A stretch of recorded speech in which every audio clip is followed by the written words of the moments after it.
Welcome to TUTORFLICKS.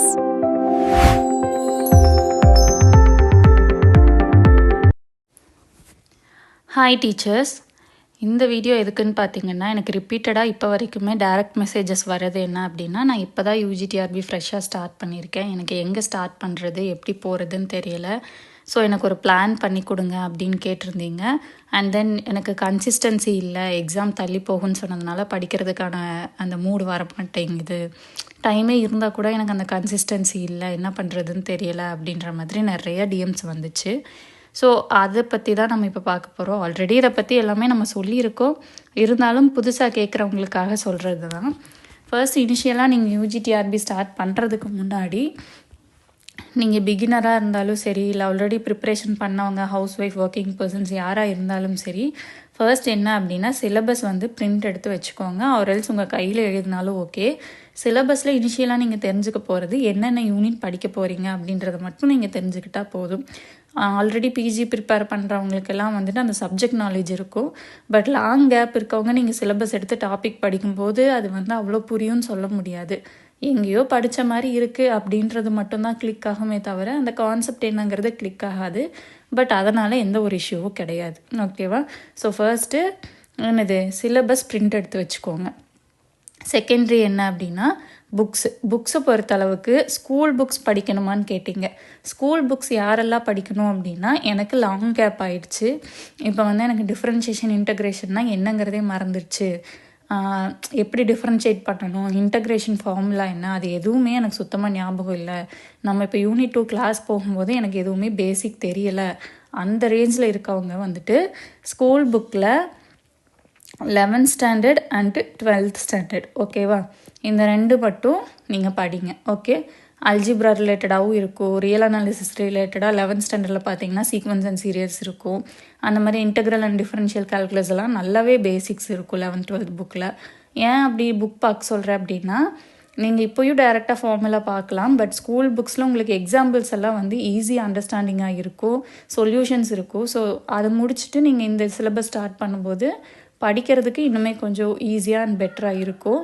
அதனால தான் வந்துட்டு ஸ்கூல் சிலபஸில் வந்துட்டு 11th and 12th வந்து இனிஷியலாக பார்க்க சொல்கிறேன். அதுக்கப்புறமா காலேஜ் படிக்கல நீங்கள் வாங்கியிருந்த ஆத்தர் புக் இருந்தாலும் ஓகே, உங்களோட காலேஜ் நோட்ஸ் இருந்தாலும் ஓகே. அது போக ரெஃபரன்ஸ் புக்ஸ்ன்னு பொறுத்தளவுக்கு நீங்கள் அகாடமி நோட்ஸ் அந்த மாதிரி வாங்காமல் அந்த அமௌண்ட்டுக்கு இப்போ வந்து யூனிட் 1 யூனிட் 2லாம் அந்த ஆறுமுகம் ஐசக் அவங்க புக்கு அந்த மாதிரி ஆத்தர்ஸோட புக்ஸ் எல்லாம் வாங்கினீங்கன்னா படிக்கிறக்கும் ஈஸியாக இருக்கும், உங்களுக்கு எந்த பாயிண்ட்டுமே மிஸ் ஆகாது. ஸோ எக்ஸசைஸ் ப்ராப்ளம்ஸ்ன்னு போகும்போதுமே அந்த புக்ஸ் எல்லாம் நமக்கு நல்லா யூஸ்ஃபுல்லாக இருக்கும். ஸோ நான் என்ன சொல்லுவேன் அப்படின்னா, 2000 3000 வந்து நீங்கள் மெட்டீரியலுக்கு செலவு பண்ணாமல் ஒரு ஓல்டு புக் ஷாப்பில் அந்த மாதிரி போயிட்டு ரெஃபரன்ஸ் புக்ஸ் வாங்கினீங்க அப்படிங்கன்னா ரொம்ப யூஸ்ஃபுல்லாக இருக்கும். என்கிட்ட வந்து எந்த அகாடமி நோட்ஸ் வாங்கலான்னு கேட்குறவங்களுக்கு நான் கொடுக்குற சஜஷன் வந்து ரெஃபரன்ஸ் புக் வாங்குங்க அப்படின்னு தான். ஏன் அப்படின்னா, நீங்கள் தேடி தேடி படிக்கிறது கஷ்டம்னு நினைக்கிறீங்க, பட் அந்தளவுக்கு தேட வேண்டிய நிலைமை இருக்காது. முன்னாடி இண்டெக்ஸ் பேஜில் நம்ம டாபிக் இருந்துச்சு அப்படின்னா அதை அப்படியே நீங்கள் ஓப்பன் பண்ணி படிக்கிற மாதிரி தான் இருக்கும். ஒரு டாப்பிக்குள்ளேயே பாதி தான் நம்ம படிப்போம், பாதி நம்ம படிக்க மாட்டோம் அப்படிங்கிற மாதிரி இருக்காது. ஒரு டாபிக் எடுத்தால் நம்ம ஃபுல்லாகவே படிக்கிற மாதிரி தான் இருக்கும். ஸோ நீங்கள் அதுக்கு ஸ்பெண்ட் பண்ணுற ஒரு 3000 4000 வந்து ரெஃபரன்ஸ் புக்ஸ் வந்துட்டு நமக்கு ஸ்டாண்டர்ட் ஆத்தர் புக்ஸாக வாங்குறதுக்கு ட்ரை பண்ணுங்கள், ஓகேவா? நெக்ஸ்ட்டு வந்துட்டு ப்ராப்ளம்ஸ் ஒர்க் அவுட் பண்ணுறது எப்படி அப்படின்னா, ஃபஸ்ட்டு ரெஃபரன்ஸ் புக்ஸ் எடுத்துக்கோங்க.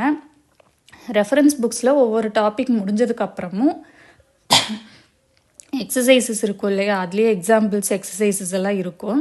அது நீங்கள் எதுக்கெல்லாம் ஒர்க் அவுட் பண்ணி பார்க்கலாம் அப்படின்னா, ப்ராப்ளம்ஸ் மாதிரி இருக்கிறதுக்கு ஒர்க் அவுட் பண்ணி பாருங்கள். தியரம் ரிலேட்டடாக இருக்கிறதுக்கு அந்த தியரமையே அப்படியே வந்து இப்போ புக்கில் வந்து பார்த்தீங்கன்னா ஏபிசிடி அந்த மாதிரி ஏதாவது பெருசாக போட்டு வச்சுருப்பாங்க. நீங்கள் அந்த தியரம் அண்டர்ஸ்டாண்ட் ஆகிறதுக்காக 1 2 3 அந்த மாதிரி நியூமரிக்கலில் ஈஸியாக அப்ளை பண்ணி ஆன்சர் கொண்டு வர மாதிரி பாருங்கள். இப்போ நம்ம யூனிட் 5ஓட வீடியோஸ் பார்த்தவங்களுக்கு தெரிஞ்சிருக்கும். நான் அந்த A⁴P கான்க்ரூயன்ட் டு 1 mod P இந்த மாதிரி ஃபெர்மாட்ஸ் தியரம் அதெல்லாம் வந்துட்டு ரொம்ப சிம்பிளாக 2 3 அந்த மாதிரி நம்பர்ஸ் வச்சு தான் சொல்லி கொடுத்துருப்பேன். ஏன்னா நமக்கு அது தியரம் மட்டும் தெரிஞ்சால் போதும், அந்த இடத்துல நமக்கு 1/2 பேஜ் 1 பேஜுக்கு ஒர்க் அவுட் பண்ணி பார்க்கணுங்கிற அவசியம் கிடையாது. பட் ப்ராப்ளமாக உங்களுக்கு எக்ஸசைஸில் கொடுத்துருந்தாங்கன்னா தயவு செஞ்சு அந்த ப்ராப்ளம்ஸ் எல்லாத்தையுமே போட்டு பாருங்கள். அண்ட் தென் ரெஃபரன்ஸ் புக்ஸில் இருக்கிற ப்ராப்ளம்ஸ் எல்லாம் வந்துட்டு இப்போ ஃபர்ஸ்ட் டைம் பார்க்கும்போது புரியலை தெரியல அப்படிங்கும்போது ஃப்ரெண்ட்ஸ் கிட்ட கேட்கலாம், இல்லை ஒரு இருக்குது ஆன்லைனில் பார்க்கலாம் ஆன்சர்ஸு, தப்பே கிடையாது. நம்மக்கிட்ட நிறைய பேர் பண்ணுற மிஸ்டேக் என்ன அப்படின்னா, நீங்கள் நம்ம வீடியோ பார்க்குறீங்க, உங்கள் வீடியோ பார்க்கும்போது எனக்கு நல்லா புரிஞ்சிருச்சு, பட் நான் எக்ஸசைஸ் ஓப்பன் பண்ணும்போது எனக்கு எதுவுமே போட தெரியலை அப்படின்றது தான் ரிப்பீட்டடாக வரும். நான் அவங்களுக்கு எல்லாத்துக்குமே அதை தான் சொல்லுவேன். எடுத்த உடனேவே ஒரு எக்ஸசைஸில் இருக்க 20 ப்ராப்ளம்ஸும் போட தெரியணும் அப்படின்ற அவசியம் கிடையாது. ஏன்னா நம்ம வந்துட்டு டெஃபனிஷன் பார்த்துட்டு புக் பார்க்கும்போது டைரக்ட் ப்ராப்ளம் இருந்தால் நமக்கு புரியும். ஒரு சில இடத்துல ட்விஸ்ட் இருந்துச்சுன்னா அது என்னங்கிறது நமக்கு அந்த டைமில் ஸ்ட்ரைக் அவுட் ஆகாது. ஸோ 1 or 2 டைம்ஸ் நீங்கள் பார்த்து போடுங்க, பார்த்து போட்டு ப்ராக்டிஸ் பண்ணுங்கள். ப்ராக்டிஸ் பண்ணினதுக்கு அப்புறமா அந்த யூனிட் முடிஞ்சதுக்கப்புறம் ஃபஸ்ட் இருந்து அந்த கொஷினை பாருங்கள். அப்போது நமக்கு போட தெரியணும், எடுத்த உடனே போட தெரியணுங்கிற அவசியம் கிடையாது. ஓகேவா? அண்ட் தென் ரெஃபரன்ஸ் புக்ஸில் இருக்கிற எக்ஸசைஸ் எல்லாமே நான் முடிச்சிட்டேன். அது எல்லாமே எனக்கு வந்து இப்போ கொஸ்டின் பார்க்கும்போது ஆன்சர் எழுத தெரியுதுங்கும்போது உங்களுக்கு ஏதாவது ஒரு எம்சிக்யூ புக்லெட்டு இல்லை ப்ரீவியஸ் இயர் கொஷினோட கலெக்ஷன்ஸ், நிறைய எம்சிக்யூஸ் நமக்கு ஆன்லைன்லேயே கிடைக்கும். அந்த டாபிக் வைஸ் நமக்கு ஆன்லைனில் கிடைக்கும். டிஆர்பி ப்ரீவியஸ் இயர் கொஷின்ஸ் கிடைக்கும். இப்போது நமக்கு 6 யூனிட்ஸ் பார்த்தீங்கன்னா PG UG common. So previous year PG questions இருந்தால் கூட நம்ம எடுத்து யூஸ் பண்ணலாம். ஓகேவா? ஸோ ப்ரீவியஸ் இயர் கொஷின்ஸ் எல்லாம் ஒர்க் அவுட் பண்ணி பாருங்கள். ப்ரீவியஸ் இயர் கொஷின் மெயினாக எதுக்காக ஒர்க் அவுட் பண்ணுறது அப்படின்னா, ஒரு யூனிட்லேருந்து எந்த மாதிரியெல்லாம் கொஷின் கேட்பாங்க அப்படின்ற ஒரு அனலைஸ் பண்ணுறதுக்கு நமக்கு ப்ரீவியஸ் இயர் கொஷின்ஸ் ரொம்ப யூஸ்ஃபுல்லாக இருக்கும். நீங்கள் ப்ரீவியஸ் இயர் கொஷினாலே எங்கிட்ட கேட்குறது என்ன அப்படின்னா, எந்த யூனிட்லேருந்து எவ்வளோ கொஷின் வரும், வெயிட்டேஜ் தயவு செஞ்சு பார்க்காதீங்க. ஏன்னா வெயிட்டேஜ் பார்த்து படிக்கிற அளவுக்கெல்லாம் வந்துட்டு நமக்கு காம்படிஷன் ஒன்றும் அவ்வளோ கம்மி கிடையாது. ஓகேவா? அதுவும் நீங்கள் இங்கிலீஷ் மேஜர் மேக்ஸ் மேஜர்லாம் இருக்கீங்கன்னா காம்படிஷன் ஹெவியாக தான் இருக்கும். ஸோ வெயிட்டேஜ் பார்க்காதீங்க. 10 யூனிட்டில் 8 யூனிட் தரவாக படித்தா போதும் அப்படின்னா மீதி 2 யூனிட்லேருந்து வர 30 கொஷினுக்கு நீங்கள் என்ன பண்ணுவீங்கன்னு நீங்களே யோசிச்சுக்கோங்க. லாஸ்ட் டைமே யூஜிடிஆர்பியில் ஃபர்ஸ்ட் மார்க் 125. நீங்கள் இப்போயே 30 கொஷினை கழிச்சு விடுறீங்க அப்படின்னா நீங்கள் எந்த ரேஞ்சில் வருவீங்கிறத நீங்கள் முடிவு பண்ணிக்கோங்க. ஓகேவா? ஸோ ஒர்க் அவுட் பண்ணி பார்க்குறதுனா ஃபஸ்ட்டு என்ன ரெஃபரன்ஸ் புக்கில் இருக்க ப்ராப்ளம்ஸ் எல்லாம் ஒர்க் அவுட் பண்ணுங்கள். தெரியலைன்னா பார்த்து பண்ணுங்கள். பார்த்து பண்ணிவிட்டு அதுக்கப்புறமா பார்க்காம பண்ணுறதுக்கு ட்ரை பண்ணுங்கள். அதுக்கப்புறமா அந்த டாபிக் ரிலேட்டடாக கிடைக்கிற எம்சிக்யூஸ் எதில் கிடைச்சாலும் ஓகேவா? கோச்சிங் சென்டரில் சேர்ந்து தான் நான் ஒரு எம்சிக்யூ கலெக்ட் பண்ணுவேன் அப்படின்றது கிடையாது. நீங்கள் நார்மலாக ப்ரௌசரில் அந்த டாபிக் போட்டு அது ரிலேட்டடாக எம்சிக்யூ வேணும்னு கேட்டால் உங்களுக்கு நிறைய அவைலபிலிட்டி இருக்கும். அதெல்லாம் ஒர்க் அவுட் பண்ணிவிட்டு ப்ரீவியஸ் இயர் கொஷின்ஸ் கிடைக்கிறது எல்லாமே யூஸ் பண்ணிங்க அப்படின்னா ப்ரீவியஸ் இயர் கொஷின் பார்த்ததுக்கப்புறம் உங்களுக்காகவே ஒரு ஐடியா கிடச்சிரும். ஓகே, இந்த மாதிரியெல்லாம் கொஷின் கேட்குறாங்க, அப்போ நம்ம இதுக்கு ஏற்ற மாதிரி படிச்சிருக்கோமா, இல்லை என்ன மிஸ்டேக் பண்ணியிருக்கோம், இன்னும் நம்ம எந்த மாதிரி படிக்கணும் அப்படின்ற ஐடியா உங்களுக்கு கிடச்சிரும்.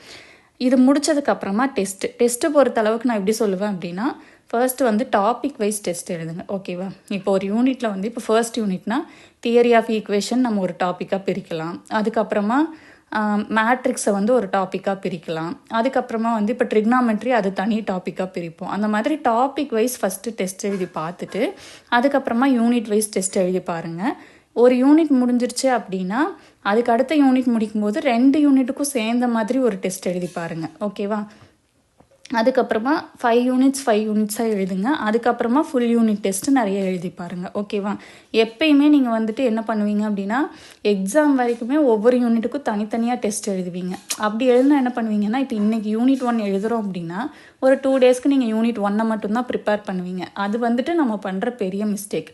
எக்ஸாமுக்கு ஒரு 1 மந்த் முன்னாடி இருந்தே நம்ம என்ன பண்ணோம் அப்படின்னா 10 யூனிட்ஸையும் கம்பைனாக தான் டெஸ்ட் எழுதி பார்க்கணும். அப்போ தான் எக்ஸாம் ஹாலில் அது நமக்கு கிளிக் ஆகும். அந்த அளவுக்கு அப்போ நீங்கள் என்ன பண்ணியிருக்கணும், இந்த ஒர்க் அவுட் பண்ணுற செஷன் நல்லா ஒர்க் அவுட் பண்ணணும். ஒரு கொஷினை பார்த்ததே மடன்னு ஆன்சர் போடணும்.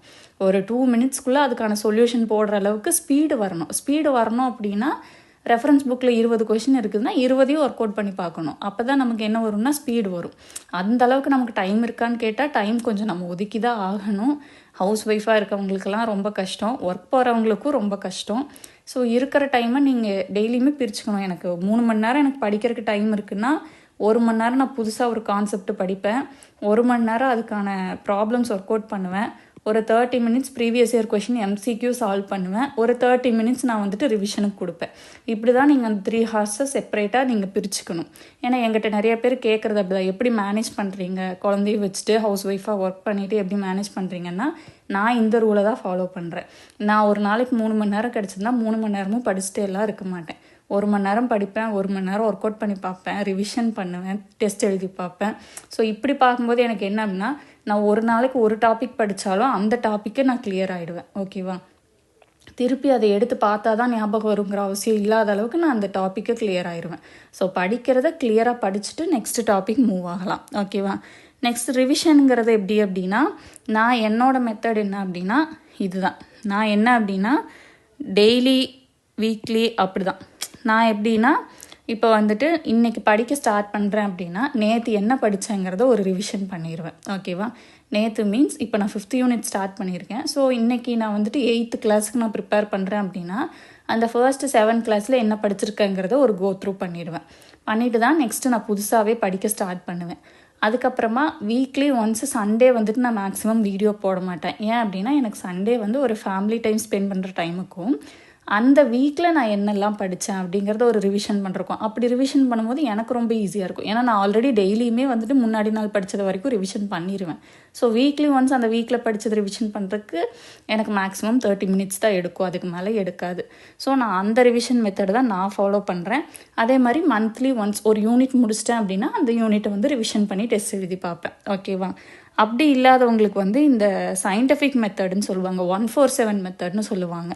அது என்ன அப்படின்னா ஃபர்ஸ்ட் டே நம்ம ஒரு டாபிக் படிக்கிறோம் அப்படின்னா 4th டே அதை ஒரு வாட்டி ரிவிஷன் பண்ணணும்.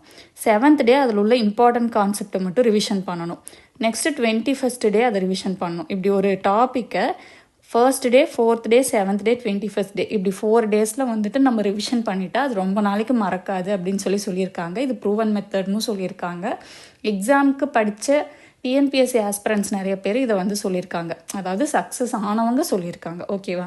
ஸோ இது வேணுங்கிறவங்க ட்ரை பண்ணுங்கள். எனக்கு வந்துட்டு இதுதான் ஒர்க் அவுட் ஆகும். நான் ஃபஸ்ட்டு இருந்தே அந்த மாதிரி பழகிட்டேன். ஸோ நான் இதுதான் வந்துட்டு எனக்கு ப்ரிஃபரபிள். உங்களுக்கு எதுவோ அதை நீங்கள் ப்ரிஃபர் பண்ணிக்கலாம். ஓகேவா? அதுக்கப்புறமா வந்துட்டு ஸ்கெட்யூல் வந்துட்டு என்ன போட்டு தர சொல்கிறீங்க. நான் என்ன சொல்லுவேன்னா அது வந்து மேக்ஸிமம் நீங்கள் போடுங்கன்னு தான் சொல்லுவேன். ஏன்னா இப்போ நோட்டிஃபிகேஷன் வந்துருச்சு, நம்ம ஒரு டெஸ்ட் பேட்ச் வந்துட்டு நம்ம ஆரம்பிக்கிறோம் அப்படின்னா இந்த யூனிட்டுக்கு நான் இன்றைக்கி டெஸ்ட்டு அப்படின்னு நான் ஒரு ப்ரோக்ராம் உங்களுக்கு நான் போட்டு தருவேன். பட் படிக்கிறது அப்படிங்கும்போது இப்போ ஒரு நாளைக்கு 4 மணி நேரம் உங்களால் படிக்க முடியுமா இல்லை 8 மணி நேரம் படிக்க முடியுமாங்கிறத உங்களால் மட்டும்தான் டிசைட் பண்ண முடியும். ஸோ டெய்லி மார்னிங் எழுந்திரிச்சதையும் நீங்கள் பிளான் பண்ணுறதுக்குன்னு ஒரு நோட்டு வச்சுக்கோங்க. அதில் இன்றைக்கி என்னெல்லாம் படிக்கணும். ஓகேவா? என்ன டாபிக், ஒரு டாப்பிக்காக இருந்தாலும் சரி 2 டாப்பிக்காக இருந்தாலும் சரி அதை ஃபஸ்ட்டு எழுதி வச்சுருங்க. இப்போ தியரி ஆஃப் ஈக்குவேஷனா அதை வந்துட்டு எழுதி வச்சுருங்க. அந்த அன்னைக்கு நைட்டு அந்த டாபிக் ஃபுல்லாகவே படித்து முடிச்சிட்டிங்களா, அதில் இருக்கிற எம்சிக்யூ போட்டு பார்த்தீங்களா, ப்ரீவியஸ் இயர் கொஷின் போட்டு பார்த்தீங்களா அப்படின்றத எழுதி டிக் பண்ணிக்கோங்க. ஸோ அது வந்துட்டு ஒரு யூஸ்ஃபுல்லாக இருக்கும் உங்களுக்கு. ஓகேவா? டெய்லியுமே அந்த மாதிரி டாபிக் எழுதி வச்சுட்டு அன்னன்னைக்கு டேக்கு அன்னன்னைக்கு நீங்கள் பிளான் பண்ணிங்கன்னா போதும். இப்படி பண்ணிங்கனாலே மேக்ஸிமம் உங்களுக்கு என்ன ஆயிரும்னா கவர் ஆயிரும்.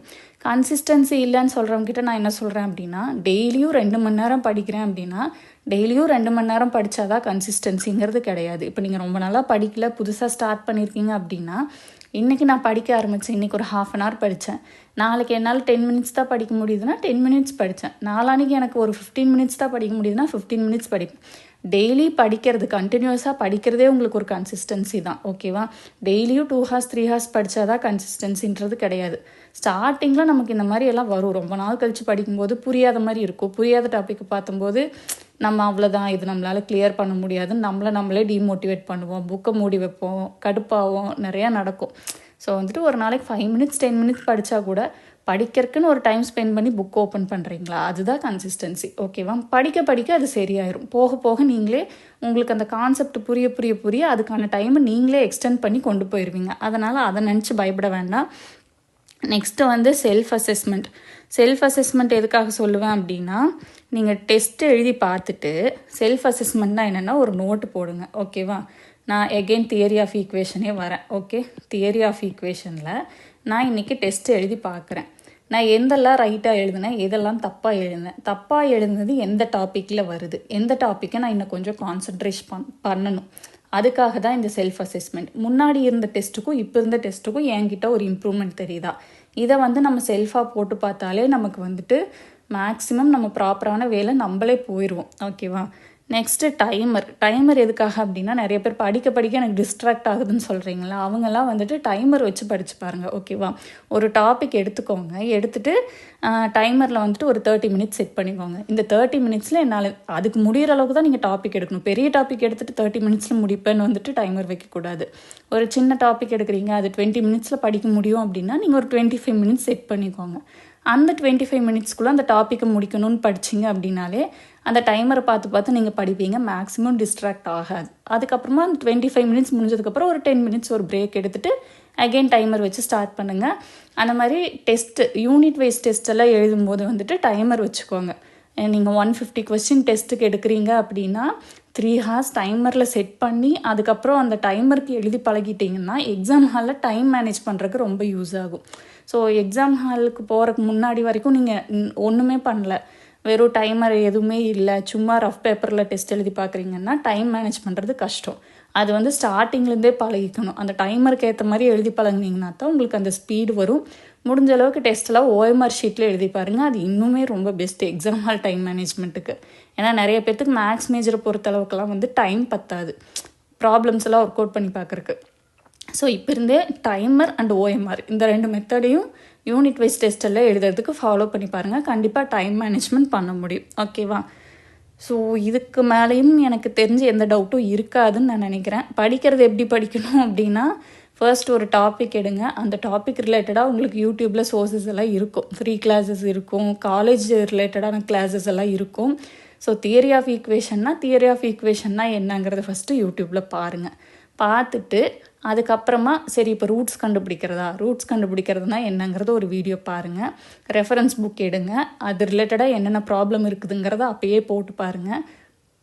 போட்டு பார்த்துட்டு MCQs ஒர்க் அவுட் பண்ணுங்கள், previous year question work out பண்ணுங்கள். ஒரு டாபிக் எடுத்தால் அது ரிலேட்டடாக இருக்கிற ரெஃபரன்ஸ் புக் ப்ராப்ளம், MCQ, அதுக்கப்புறமா ப்ரீவியஸ் இயர் கொஷின், இந்த 3மே அன்னைக்கே நீங்கள் பண்ணிடணும். ஓகேவா? சேம் டேயில் பண்ணிட்டீங்க அப்படின்னாலே உங்களுக்கு அந்த டாபிக் கிளியர் ஆயிரும். நெக்ஸ்ட் டாபிக் நீங்கள் வந்துட்டு ரொம்ப கான்ஃபிடென்ட்டாக மூவ் ஆகலாம். ஓகேவா? ஸோ அப்படி நீங்கள் கிளியர் ஆகி போனால் மட்டும்தான் அடுத்தடுத்த டாபிக் வந்து புரியும். எப்பயுமே அடுத்த டாபிக் முன்னோட டாப்பிக்லேருந்து ஏதாவது ஒரு ரிலேஷனோட தான் அடுத்த டாபிக் இருக்கும். ஸோ இந்த வழியில் போனீங்க அப்படின்னா கண்டிப்பாக உங்களுக்கு வந்து படிக்கிறது தெளிவாக மனசில் பதியும். ஸோ எல்லாத்துக்குமே ஆல் தி பெஸ்ட். டென்ஷன் இல்லாமல் ஸ்டார்ட் பண்ணுங்கள் ப்ரிப்பரேஷனை. டென்ஷனோடு ஸ்டார்ட் பண்ணிங்கன்னா நம்மளை பற்றி நமக்கே ஒரு செல்ஃப் டவுட் எப்பயுமே இருந்துகிட்டே இருக்கும். ஸோ படிங்க ஃபஸ்ட்டு. ஓகேவா? படிக்கிறதுக்கு முன்னாடியே வந்து நிறைய யோசிக்காதீங்க. படிக்க தான் டவுட் வரும், படிக்க தான் கிளியர் பண்ண முடியும். ஒன்றுமே தெரியலையா 11ங்கிறது 9க்கு போயிடலாம். 9th ஸ்டாண்டர்ட் புக்கில் இருந்து கூட படிச்சுட்டு வரலாம், ஒன்றும் தப்பில்லை. ஓகேவா? So okay, thank you.